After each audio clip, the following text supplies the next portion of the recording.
Good morning. My name is Tessa Watkins. My pronouns are they, them, and I'm autistic and an adult. And I got diagnosed as autistic while being an adult, so that's why I'm up here. I've got Dr.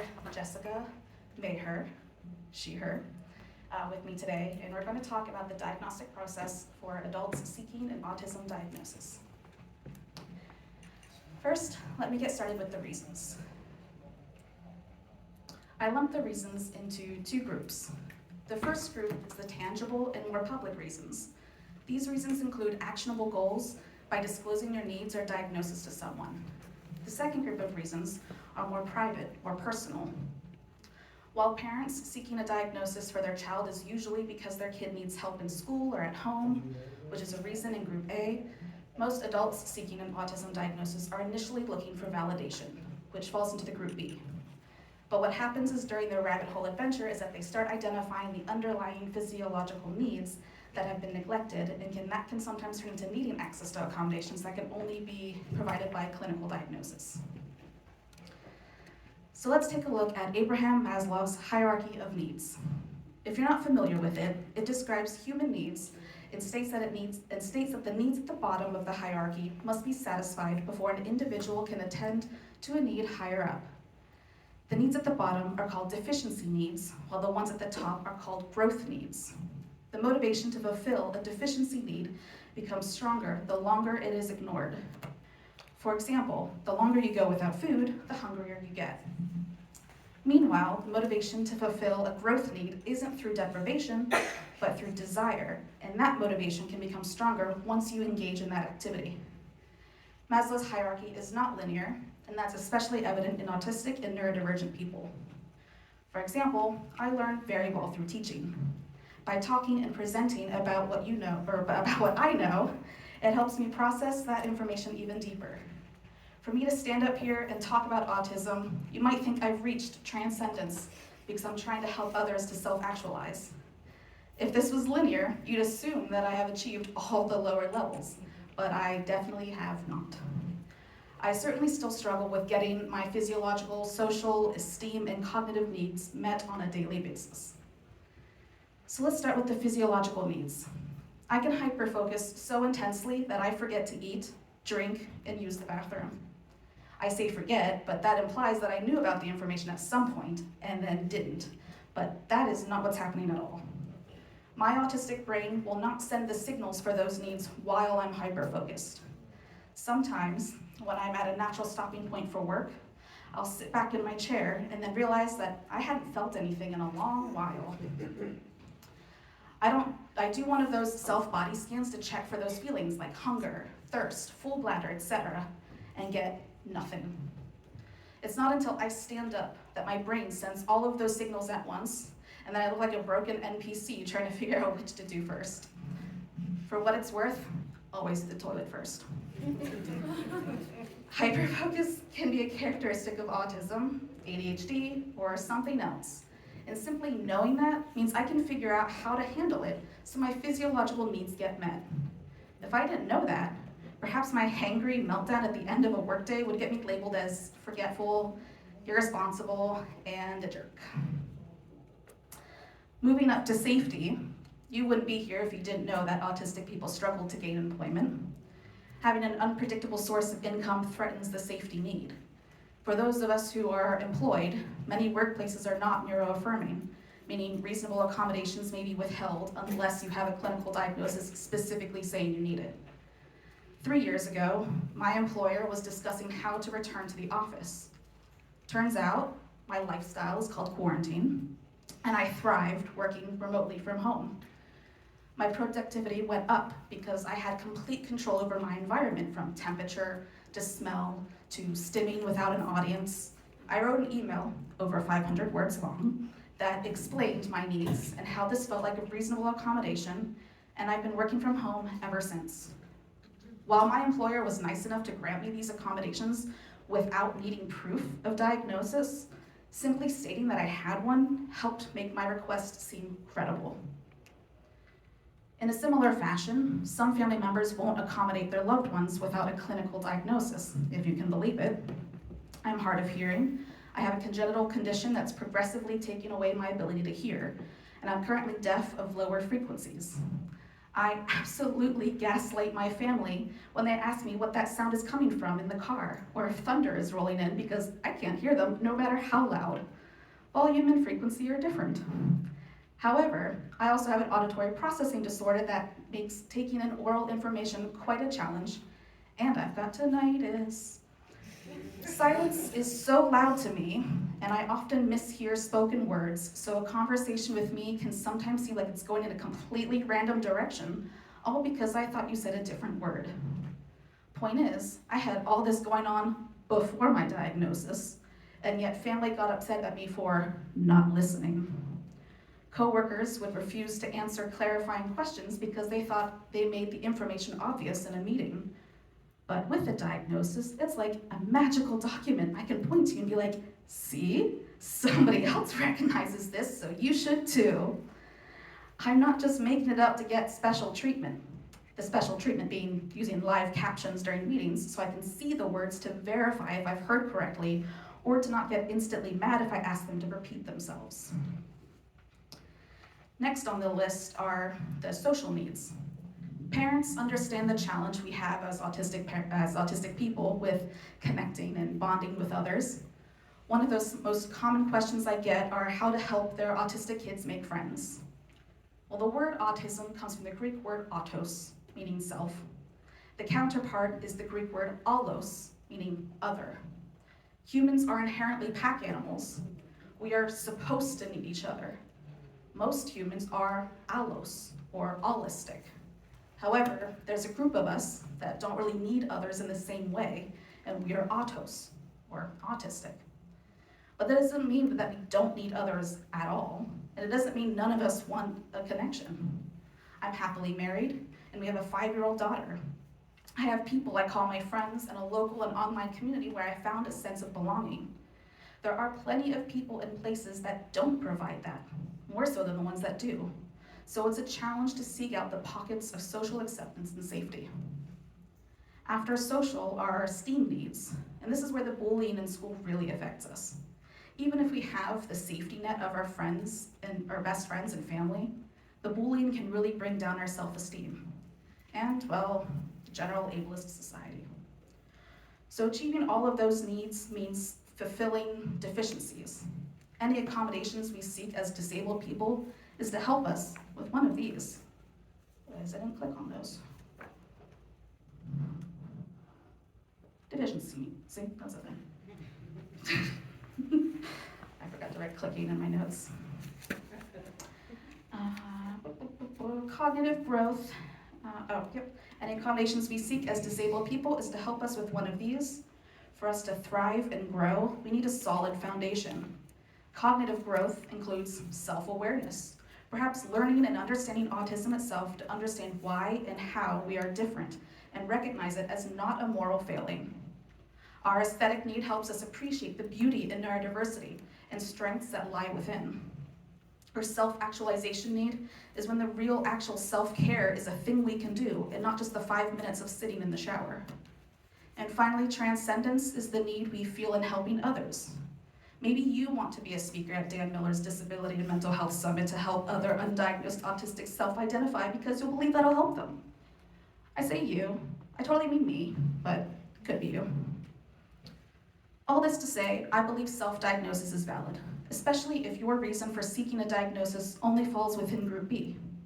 However, if you need access to supports that only a clinical diagnosis can provide, I'll give it to Dr. Maher here to share the reasons she's seen patients seeking a diagnosis and to help explain what a competent autism evaluation looks like in her practice.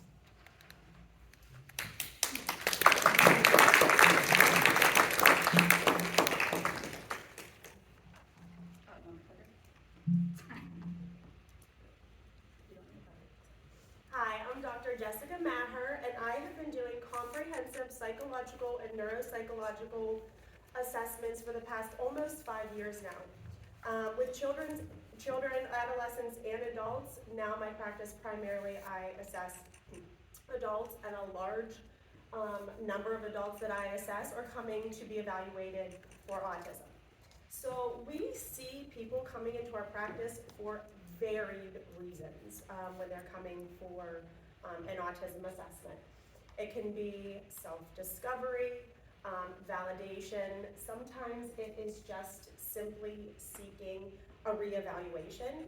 Maybe they have already been evaluated as a child and they just need updated documentation to be granted access to supports and services. Maybe they want reevaluated because they were diagnosed with maybe ADHD as a child, but something just didn't click throughout their life, and they now want to see, might I meet criteria for a diagnosis of autism? Maybe they're seeking a second opinion, thinking they were misdiagnosed. We also see people who, as Tessa had referenced, are coming for documentation, either because that documentation doesn't exist, because they were diagnosed decades ago, or because they need new initial documentation of a diagnosis so that employers or administrators at their college or university can give them access to the supports and services and accommodations that they need to be the most successful versions of themselves. So whatever the reason might be that brings an individual to decide that they want to seek an autism diagnosis, unfortunately, there are challenges to finding a provider. In the years that I've been doing this, I don't think a week has gone by where I haven't heard, you have no idea how long it took me to find you. You have no idea how far I've driven to get there. We see people anywhere from a mile down the road to several hours away because there just aren't a lot of providers who do autism assessments for adults. And there are other barriers such as insurance. Maybe people finally found a provider, but they're not in network with my insurance and I don't have the means to pay out of pocket for all of it. And as I had mentioned, locations. So we do see people from far and wide that come to our practice to be evaluated as an adult. So once you've finally been able to make an appointment, what is that going to look like? So our practice conducts evaluations in two parts. There's the intake assessment appointment, and then there is the testing appointment when the individual will come in at another time for the actual direct testing. I know this can be a very anxiety-inducing, stressful process. So I do my best at the onset of the intake appointment to try to put people at ease and help them understand that there is not going to be a decision made or a diagnosis given or not given based on a single data point or test result or observation. I say comprehensive, and you will hear the word comprehensive over and over and over in this session because it is just so important for people to understand that we take a comprehensive approach in this evaluation process, and I will go into what that means for us. So within the intake appointment, not only are you going to do the standard forms that are done when you go to any new provider or physician, but then we are able to complete an intake assessment. We gather background info all the way from birth and discuss educational background and vocational background and social background and developmental milestones, history of presenting concerns, how these concerns and what has been experienced throughout their life has impacted them. Autism is a neurodevelopmental disorder, so that means the onset had to have occurred in the developmental period of life. I'm assessing adults. I'm not seeing them in their developmental period. So that's why we take this comprehensive, thorough background to see if these concerns and experiences have been present throughout their whole lives. Because if they are not, and people come and they say, well, this just started happening a couple years ago, then the diagnosis likely isn't going to be autism. But I will help you figure out why you're experiencing what you're experiencing. We're also very aware that adults are likely going to present very differently than children with autism. And that's likely because they've had to learn compensatory strategies throughout their life to survive and be successful. So that is something that I am acutely aware of and I take into consideration throughout this process. And I ask information about what did this look like as a child? What did it look like in school and with friendships? And were there reports and discussions that teachers had with your parents? And very often the answer is yes. And then we get into that and what that looked like. Throughout the intake assessment, I do clinical interviewing. So clinical interviewing allows me to, again, delve deeper into what is being reported and presented to me. We often see individuals who are coming in not just to have an autism assessment, but for other concern areas as well. So again, going back to the comprehensive evaluation, I can evaluate all concern areas that an individual is coming to us with. So whether they also want ADHD or personality disorder, depression, anxiety, PTSD, that can be evaluated. Because we take the approach that if we look at all of the areas that you are experiencing separately, and then I put all of that together to come up with a comprehensive view of each unique individual. We know that that is going to lead to whether somebody is given a diagnosis or not, and whether somebody is given a diagnosis or not is going to lead to access to different supports and services. It's going to drive treatment and other post-diagnosis resources differently. So we take this very seriously and we take a very thorough approach. We also offer consultation if a client should wish for us to discuss with either a family member or maybe their therapist or their PCP or their med management provider.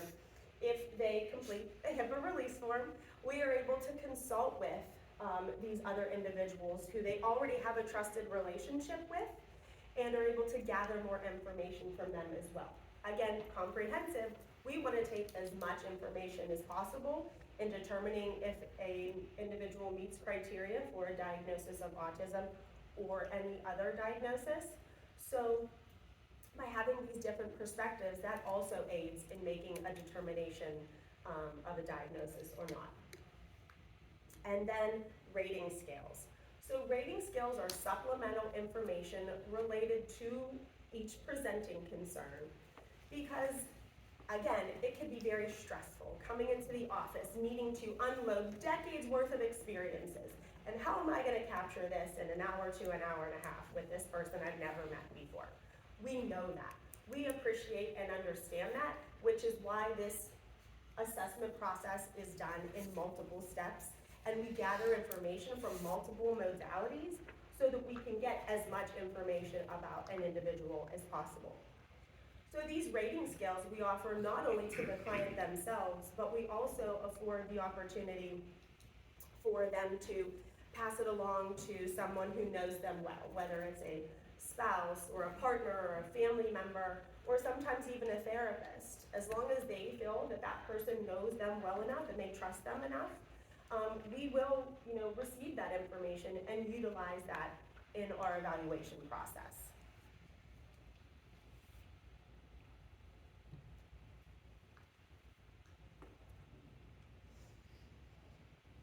Okay, so once the intake is done, we schedule individuals for testing, so they come back for another appointment that is going to be several hours long, and that's largely dependent upon, are we just looking at assessing autism? Are we looking at other areas as well? Because we want to have enough time to do all of the assessments that are necessary to provide each individual with as many answers as possible. Excuse me. The multiple perspectives, again, can go connect with the rating scales, consultation with trusted others. those allow not only for us to have the individuals self-report of their own experiences, but also to see how it's impacting different contexts and different areas of life, or how others are viewing them. And again, we take every piece of information and it is valued, but it is not, one piece of information is never going to determine whether a person meets criteria for a diagnosis or does not meet criteria for a diagnosis. So the testing appointment always consists of an IQ measure. Not only does that allow us to have a baseline of an individual's cognitive ability, because we want to make sure that what an individual is experiencing is not due to cognitive deficits, because that is going to have us rule out other diagnoses. But with an autism diagnosis specifically, I have to indicate if that's with or without accompanying intellectual impairment. And a way for me to determine that is through an IQ assessment. We do the ADOS-2, which is a standardized measure for assessing autism. It's long been considered the gold standard in autism assessment, and it allows a lot of opportunity for structured social interactions, observations, and various other measures for me to gather information as to whether or not an individual is going to meet criteria for a diagnosis of autism. Within that testing appointment, if there are other co-occurring disorders that an individual thinks are present, I will also do direct assessments on those as well. There can be so much overlap with many of these diagnoses, so it is important to directly assess all of what an individual is experiencing so that I can most accurately provide a diagnosis. Psychology is not an area where we can do blood tests and x-rays or brain scans to say yep or no, just like your PCP might be able to do.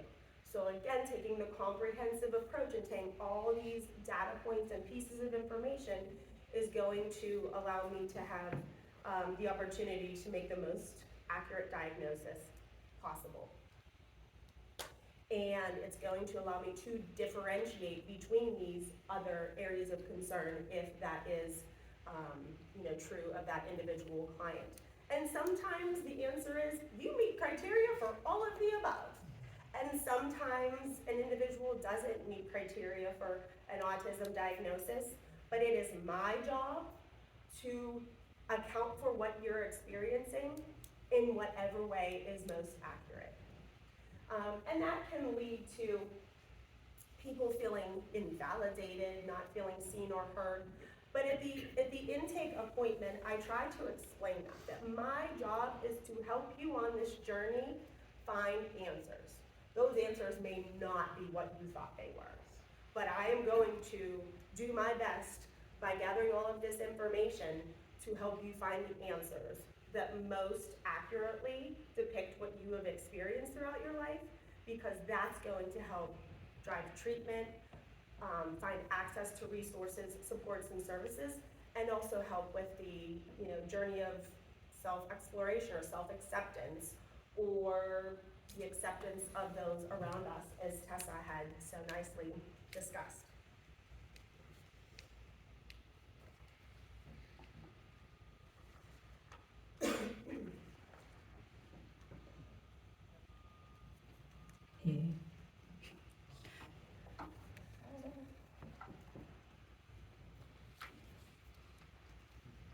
So I wish I knew all that before I went to get mine. Before I get into what my evaluation looked like, I first want to explain my reason for seeking one. In September of 2018, my neighborhood book club chose The Rosie Project by Graham Simpson. It's a fictional love story featuring a white autistic man named Don Tillman, who is a professor of genetics. And while reading this book, I related to Don so hard. At one point in the book, Don is out to dinner with a friend to learn social etiquette, and his friend says, "Don, I'm impressed, but changing to meet someone else's expectations may not be a good idea. You may end up resenting it. Now, the book is told in first-person perspective by Dawn, so we have insight into what Dawn is thinking. Simpson wrote, "I don't think this was likely. I was learning some new protocols. That was all."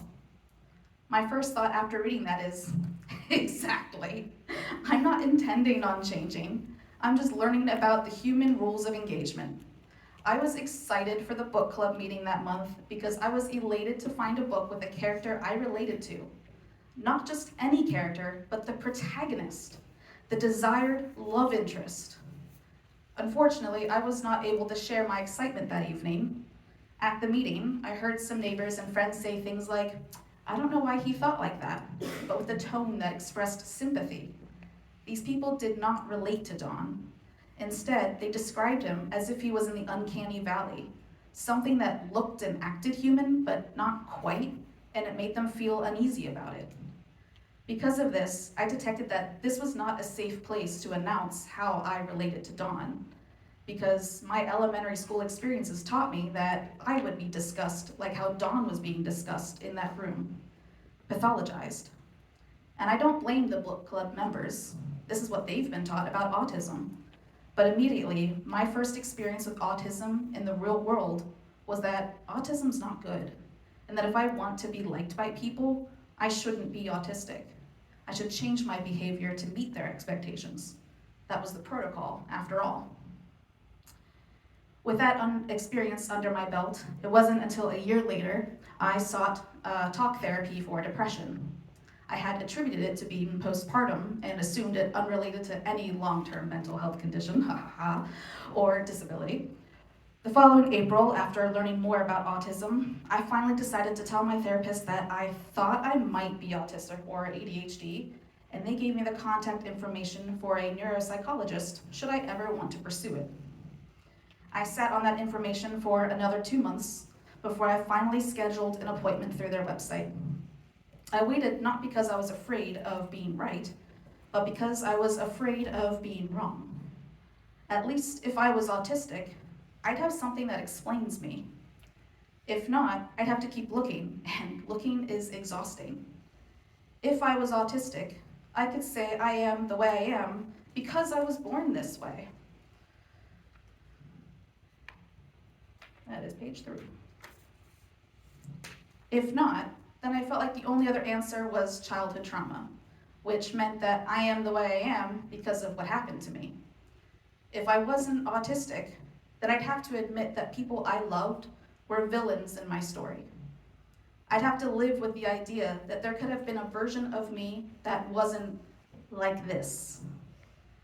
My sense of identity needed me to be autistic because I was not coping with the reality of my upbringing. The night before my scheduled evaluation,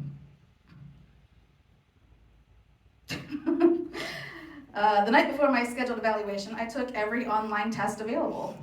I spent hours on the computer trying to convince myself that I was autistic, that spending the money to get evaluated would be worth it. Before bed, I cuddled up to my husband while I doom scrolled on Facebook and came across a meme that said, "If you're trying to convince yourself that you're autistic, stop. Neurotypicals don't do that."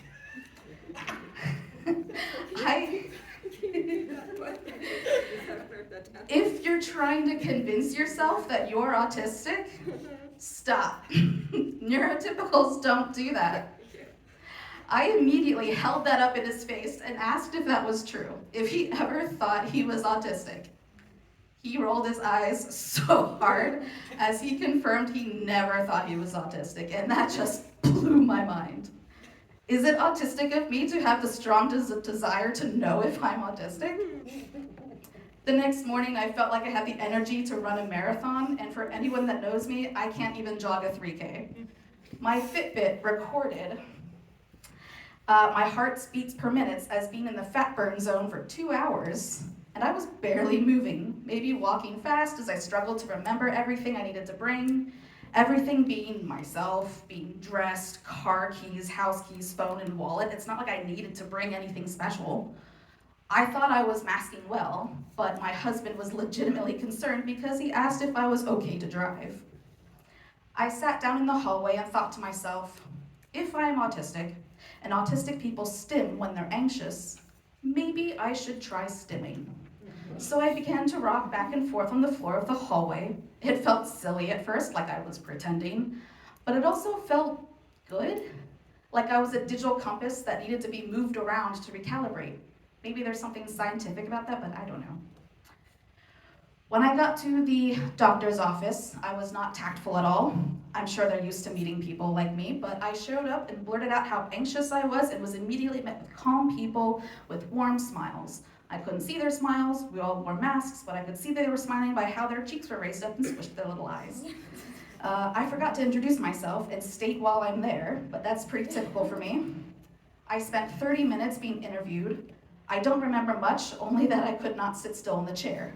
I changed positions frequently, and that may be because I'm autistic or pansexual or not really an identifier for me. So for the next 6 hours, I sat in a little room with someone and they tested various neurocognitive functions. For some of the tests, I felt like I did a great job. Visual spatial memory, nailed it. Mental arithmetic though, I asked to just skip it after they read the question because I could not do it. Like, I still use my fingers to count and multiply by 9.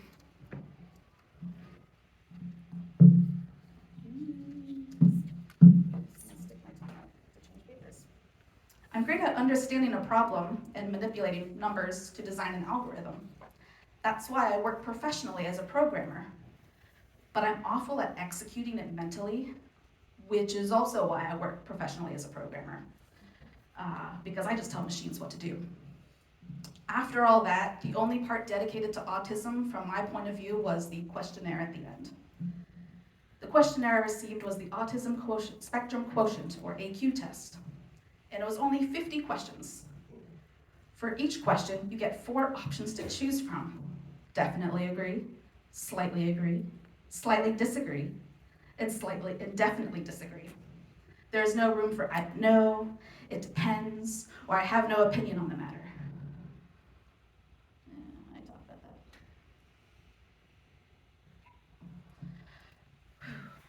I should stop looking away. I can't see where I'm at. There we go. So for the flavor of autistics that require accuracy in communication, we're already nervous that we're not going to answer correctly because we can't possibly choose an option that 100% fits every situation that is asked about. For example, one states, I like doing things spontaneously. How am I supposed to answer that truthfully? When I'm sensory seeking, hell yeah, let's our impulses drive our behavior. Definitely agree. But in the morning after I first wake up, I forget my meds if something interrupts my routine. Definitely disagree. 0 spontaneity for me before 10 a.m. One of the questions about whether or not other people frequently tell me that what I've said is impolite, despite believing they're wrong.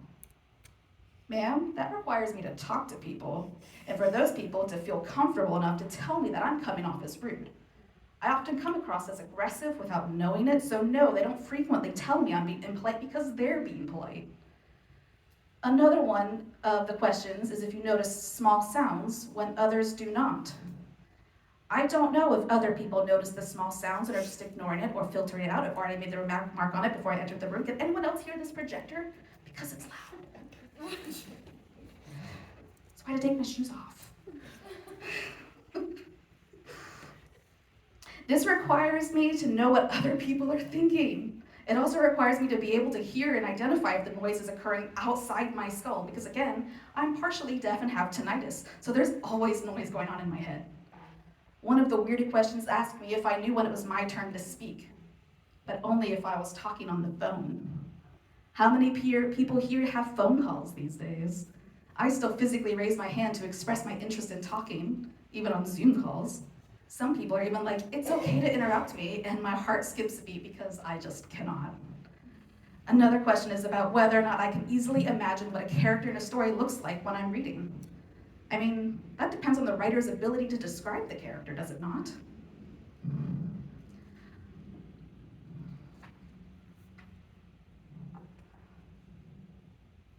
I fully recognize fully recognize now that I've reached some aspects of self-actualization and self-acceptance, that the purpose of these questions went right over my head. To me, I thought too deeply about the questions, wanting to be 100% honest and 100% accurate, because as we know, I had put a lot of stock in finding out if I'm autistic or not, and this was seemingly my moment of truth. How do I represent myself in these 50 stressful questions? It still perplexes me that these questions don't ask what it really wants to know. My communication style is direct, straightforward, and blunt. That's a rather common characteristic of autism. So if you're trying to find out whether or not I'm good at mental visualization and imagery, I'm an adult. Tell me the definitions of aphantasia and hyperphantasia and give me a few examples, and then let me tell you where I'm at on that spectrum. Don't hide the intent behind some vague question about characters in a book. What do you think?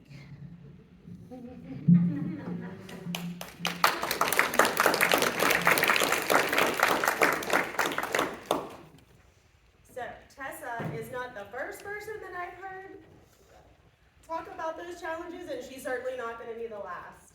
How I approach it is I make it known to each person that the rating scales, again, are one piece of information. And because they're not standardized as the other assessments are, I can talk it through with you.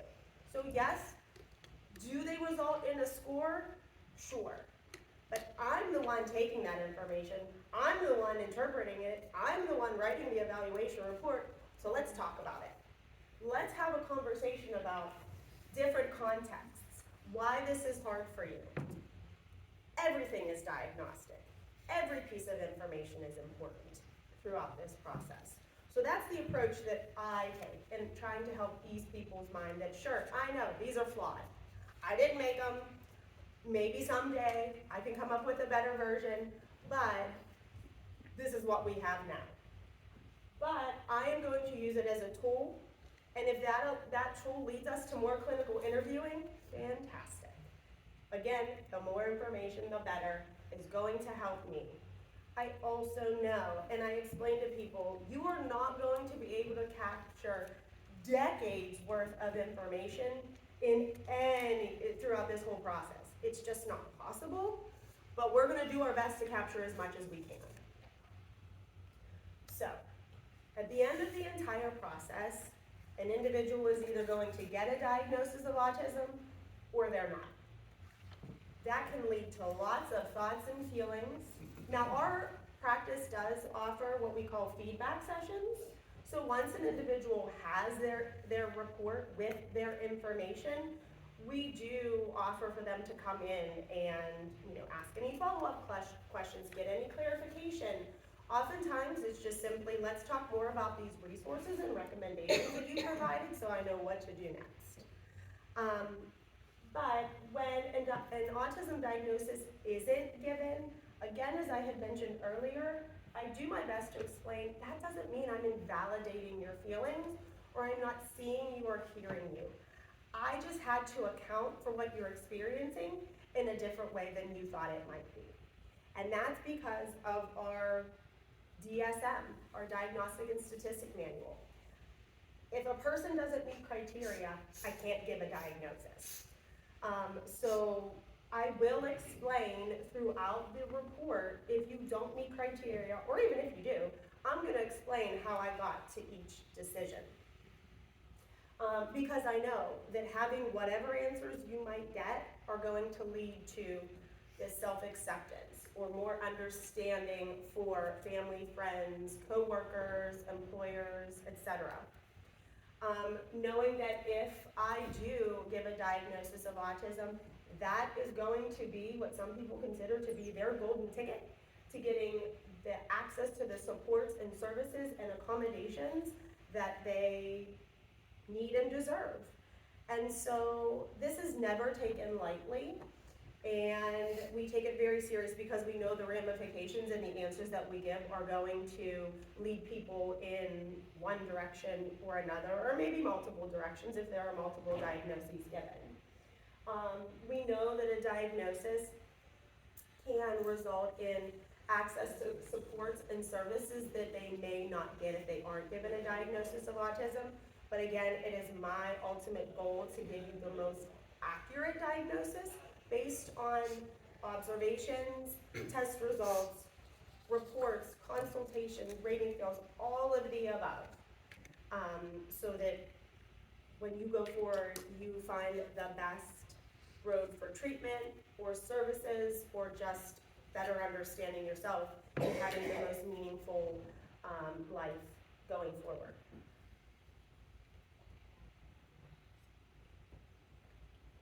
Sorry, that last transition was aggressive. I was sitting there like that. Sounded baby. Alright. Thanks. I don't think I need it though. Maybe. I don't know. So I am so much better off knowing I'm autistic. I'd love to have been able to say that a self-diagnosis was enough for me, but I think after spending my childhood and young adulthood as a people pleaser, I needed outside validation. Learning about autism through Don Tillman in the Rosie Project was my self-discovery. I found someone like me. Representation is important. After I got my diagnosis, I started paying acute attention to my own behavior. Specifically, I would tune in when I felt uncomfortable and started digging into why, even if it was just a little. One of my challenging areas is hygiene. I find it difficult to shower consistently. Well, one day I was in the shower and I absolutely hating the experience. I realized it was because the water pressure felt like it was taking my skin off. I hadn't noticed that before, not really, not consciously anyway. I would just avoid the water and only use it when I needed to, but I was essentially debugging these areas in my everyday life. This is the process of becoming self-aware. I still struggle with self-acceptance and self-love. Some days I find myself dancing in the kitchen to the music in my head, and I think to myself, I love how autistically silly I am. I bet neurotypicals don't have random dance parties by themselves, because I stereotype them as super serious people, I guess. But then there are the days where the depression and the PTSD take the lead, moments where I feel like my daughter deserves the best, and that the best is someone that isn't disabled like me. Because the neurotypical parent wouldn't be so forgetful, incompetent, easily confused, or frustrated. I've accepted that I'm all of those things. On those days, I feel like maybe some people were right in that I shouldn't have had a kid, because maybe I'm not cut out to be a parent. There are plenty of people out there that believe that if I can't take care of a child, of all the child's needs by myself, that I shouldn't be a parent. And I can't even take care of my own needs, let alone a vulnerable, innocent child. What if having a disabled parent is inherently traumatic for her? And in my self-acceptance journey, I know I'm not 100% independent. But all of that doubt is the depression talking, and depression only wants to kill you. The thing that brings me out of that spiral is something my husband said. My daughter doesn't want the perfect parent. She wants me. And yes, for a while I believed I tricked her into loving me, and that was a whole thing, but being on the receiving end of unconditional love while also being autistic showed me that this beautiful child loves an autistic person.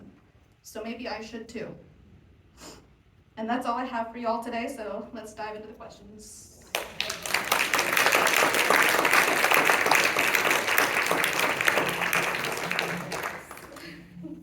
So I did just want to touch on when an individual gets their evaluation report, we always include recommendations, resources, and some of them, when an autism diagnosis is given, may be recommendations to access service through the Office of Vocational Rehabilitation, OVR, to have vocational or career planning. As Tessa had mentioned, employment can be difficult. Recommendations for a service coordinator to help assist with finding access to autism services through the county. Resources for the adult autism waiver. Suggestions for follow-up with their employer or educational institution to discuss the appropriateness of supports and services, as well as that ultimate documentation for the employers or educational institutions to provide the modifications, accommodations that are necessary for success. I have nothing else.